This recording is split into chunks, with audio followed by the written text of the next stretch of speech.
1985年，東橋客運有限公司於東莞正式啟航。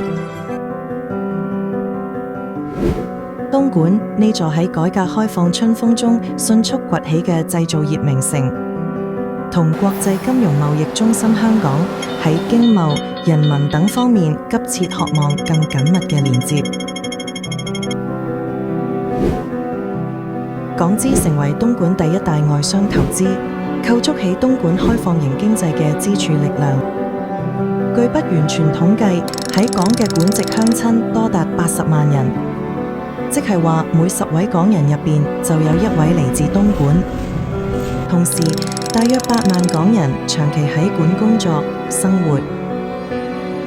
東橋客運成立之初就肩負起經營東莞至香港客運業務嘅重任。東橋客運嘅車輛承載住佢哋嘅期望同鄉愁，喺城市之間穿梭。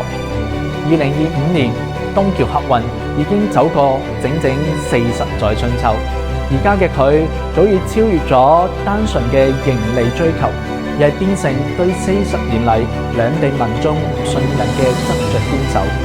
佢見證住東莞同香港嘅聯繫日漸緊密。